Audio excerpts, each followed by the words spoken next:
Tama po ba? Opo. Paano ho kayo napunta sa Pogo? Parang ang layo eh. May farming ka, no, agriculture, and then biglang pumasok kayo sa Pogo. Paano, pwede nyo bang ikwento paano naging transition nyo from farming to Pogo? Your Honor, wala po ako sa Pogo. Hindi po ako involved po sa Pogo. Oo. Pinakita kanina ni Chairperson yung resolution na nakapangalan sa inyo. Correct? Opo. Bakit kayo nag-apply ng resolution? Because in the resolution, paki-flash nga, nakasulat doon, applicant eh. No? Your Honor, bilang incorporator po ng Baofu po, tinulungan ko po sila na ipakilala din po doon sa previous po na administration po para po doon sa Lono po. Flash yung resolution. Tek, paki-flash yung resolution. Para maging clap. Tayo lang natin sa Mayor Opo. Yung kaninang resolution na finlash po. Yan. A resolution interposing no objection to the application. So kayo po yung applicant nitong balik tayo ng Hongsheng, correct? Can you go back? Yan. Kayo po ang applicant in behalf of Hongsheng, tama po ba? Your Honor, hindi po in behalf of Hongsheng po. Supposedly po in behalf of Baofu po. Kasi incorporator po ako ng Baofu po. Yeah, pero doon sa resolution, klaro po, it's Hongsheng eh. Hindi po Baofu. So, Opo. Pero hindi po ako involved po sa any documents po. Hindi rin po ako involved po, Your Honor, sa operation po ng Hongsheng po. Paano po nangyari na ang applicant is Hongsheng, represented by you? I would assume kayo po ba ang pumunta sa sanggunian para sumagot lahat nito? Kayo po ang physically na pumunta doon? Your Honor, hindi po. Hindi kayo pumunta doon? Hindi po. Pero kayo yung nag-apply? Ako po yung tumulong po na ipakilala po sila sa previous administration po. Yeah, pero dito sa document, klaro po kayo ang applicant in behalf of Hongsheng. Opo, Your Honor, pero hindi po ako yung pumunta po para mag-apply po. Pero anong relationship niyo between you and Hongsheng? Anong formal relationship po ninyo? Your Honor, wala po kami relationship po. Wala kayong formal relationship? Wala po. But yung resolution, nakasulat dito kayong applicant at binibigyan ng lono ang Hongsheng, no? Your Honor, ako lang po yung tumulong, ako lang po yung nagtulay na ipakilala po sila sa previous administration po. That's your statement but the records say otherwise. Opo, pero hindi po Ito talaga po yung po formal document duly approved by the Sangguniang Pangbayan. Opo, Your Honor, pero hindi po talaga po ako pumunta para mag-apply Sige po. po. Anyways, iwan muna natin kasi ito yung formal records. Yun yung statement po ninyo. Your Honor, sorry po. I think may minutes po dapat sila for that na wala po talaga po ako doon. Hindi po ako yung nag-apply po. Hindi ko alam. Kung ako yung sanggunian, bakit ko ho i-approve na kayo ang applicant? Ibig ho sabihin yung lahat ng sanggunian ho, nagkamali ho sila? Your Honor, during that time po, hindi pa po ako mayor po. I know, hindi alam ko. Opo. This is year 2020. Opo. Correct. Opo. Hindi pa ho kayong mayor. So ang punto ko lang naman, in-approve to ng sanggunian at alam ng mga sanggunian members kayo yung applicant. Diba? Kung hindi ho kayo yung applicant, dapat tumayo ho isa dyan na sabi hindi ho siya yung applicant. Diba? Anyways, yan po yung formal records. Okay. We'll move to another topic na gusto kong itanong. Nasabi niyo ho kanina na parte kayo ng Baofu. Opo, Your Honor. When you say parte, may-ari ho kayo ng Baofu? Your Honor, ang sa akin lang po is the property lang po. But in the articles of incorporation, part ho kayo ng incorporators. Your Honor, opo. Tama. Opo. Ilang percent po? This is prior to your divestment. Opo, this is opo. So gaano kalaki po ang ownership niyo sa Baofu? Your Honor, yung property po, 50% po na sa akin po. Anong ownership niyo sa Baofu? Yun ang simple question. Ownership po. Oo. Ako po yung president po. You're the president kayo ng Baofu? Pero Opo, yung ownership ownership nyo sa Baofu? Ilan ang pagmay-ari nyo sa Baofu? Your Honor, nagumpisa po, explain ko lang po. Nagumpisa Go po, opo. Nagumpisa po kami sa joint venture lang po. Nung bago pa ako nag-divest, gusto po nila na mag-additional po, mag-expand po ng building. However po, wala po akong mailabas po na pera.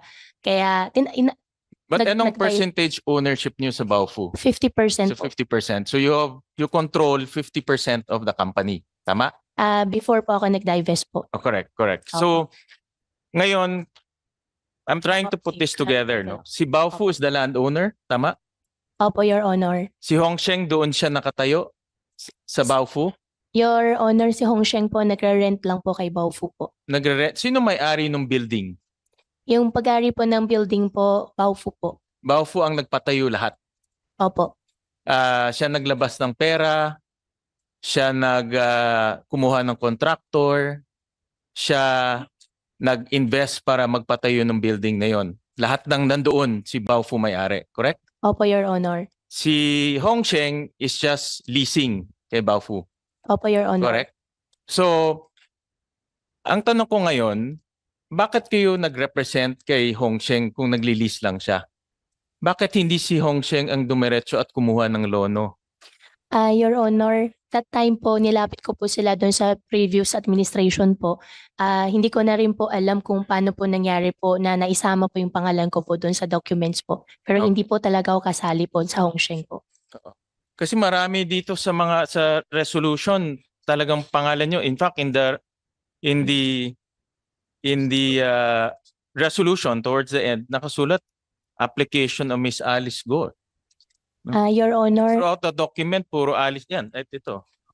Throughout the document. So, ang punto ko, kung less or less ang relationship, paano kayo ang naging representative ng Hongsheng? Your Honor, tinulungan ko lang po si Hongsheng po na ilapit po doon sa previous po na administration po at para po doon sa letter of no objection po nila. Okay. So, mabalik ako kay Baofu. Opo. So you're saying ngayon, nung kayo po ay 50% owner ng Baofu, lahat ng ipinatayo doon, can we show the buildings kanina? Madam Chair, with your indulgence and permission. Yes, of course, Senator. Oo. Yan. Yan. So lahat ho to. Lahat ng building na yan, the mall, the villa, the apartment buildings, the offices, pinatayo to lahat ng Baofu. Your Honor, before po ako nag-divest po, hindi pa po siya ganun karami po. So nung nag-divest nung 2022 before, no? Siya rin nagpatayo niyan. Ano yung mga nakatayo dito 2022 and before? Wala pa po yung mga villa po eh. Foundation pa lang po halos. Okay, correct. Pero meron ng mall, Wala pa po. meron ng apartment buildings, As I believe so po, baka may structure na po. meron ng offices. Obviously meron dahil andun Opo, si Hongsheng, offices diba? po, sure Correct. po, meron po. Magkano ang inilabas ni Baofu para ipatayo lahat itong mga struktura? Your Honor, hindi ko na po alam kung magkano po nailabas po ni Baofu kasi But- yung sa akin po, lupa lang po. Yeah, but during your time, kasi 50% owner ka eh. Ah, Diba? You're supplied with Opo. the financial statements. You're supplied with the annual reports. So dapat alam mo kung magkano linalabas ng kumpanya, di ba? Opo, Your Honor, ang naging usapan lang po namin dyan, isakin po yung lupa. Sila na po nagpatayo po. So hindi kayo hindi ko humingi ng annual reports or anything. Hindi na po, Your Honor. Okay, hindi magkano ang 'di ba may lessor lessee relationship? Magkano ang upa? Your Honor, bago po, after ko po nag-divest po, hindi ko na po Yeah, alam. before. Before po, Your Honor, hindi ko rin po alam po. But you're a 50% owner. Opo, sa akin lang po kasi yung lupa po. Yeah, tama nga. So yung lupa, pero 50% owner ka ng kumpanya, nakikita sa upa, Opo, tama? opo. Na maglalabas ng pera para ipatayo yon dahil kailangan nyo kumita, magkano yung upa? Your Honor, hindi po ako naglabas po ng pera po, kaya yung upa po, hindi rin po siya nakarating po sa akin. So wala Ako ka po. nakukuha. Wala po, So Your linagay mo Honor. yung lupa pero wala ka. How do you get your money back kung How do Ah. you get your return on investment? After ko po mag-divest po, binayaran po nila sa akin po yung lupa po. Hindi, pero nung una, ano yung usapan niyo nung una bago I'm talking about before Opo. the divestment. Bago po nangyari po, bago po ako nag-divest po, Your Honor, wala pa po. Kasi nag-divest po ako 2021 po. wala pang kita. Wala pa po. Wala rin po sila minibigay po sa akin. Anong usapan niyo kung paano ka kikita sa lease nila? Anong usapan niyo? As 50% owner, you have to remember 50% owner ka. Opo. Lahat ng kita nila papasok sa iyo kalahati. So anong usapan niyo? Ang usapan po namin nung una po, Your Honor, magpapasok pa po ako ng pera. However po, hindi po ako nakapagpasok po ng pera. Kaya binenta ko na lang po yung lupa po sa kanila. Pero wala kayong, ano yung usapan niyo doon sa, kasi nagli-lease eh, di ba? Magkano yung lease rate? Magkano kikitain every month? Magkano kikitain every year? How Opo. much are those? Your Honor, nag-umpisa po yan mixed use. Ang usapan po kasi talaga namin siya nung unang-una po, mixed use po na development. Hindi po siya talaga pogo. Tapos po, nung after po na lumaki na po yun at wala rin naman po akong pera na pwede po invest po dyan, nag-divest na po ako. Oo, but prior to your divestment, magkano dapat ang kikitain mo? Dito sa project na ito? Sa entire project po? Yeah. Your Honor, bago po ako po nag-divest, wala pa po kaming definite po na computation po. Okay. So naglagay ka ng lupa, kalahati sa iyo yung corporation pero hindi mo alam magkano kikitain mo. Your Honor, ang contribution ko lang po is po yung lupa. Yeah, I know. Pero Opo. dapat ma-recover mo rin lupa mo, di ba? Kahit paano. Opo. Oo. After ko po mag-divest po, Your Honor, binayaran po nila sa akin po Okay. yung lupa. Okay. So, ililipat naman ako. Paano mo nakilala itong mga investors, Chinese investors? Nakilala ko po sila, Your Honor, sa Clark po. How did you meet them? May nagpakilala, mayroong anong scenario nung nung nakilala mo itong mga Opo. Chinese investors? Opo. Your Honor, nakilala ko po sila sa Clark kasi meron po sila mga restaurants po sa loob na po ng Clark. Binibentahan ko po sila supposedly binibentahan ko po sila ng karne po, baboy po. Okay. Doon po kami nag-umpisa na magkakilala po. And then itong mga tinitignan ko itong mga incorporators,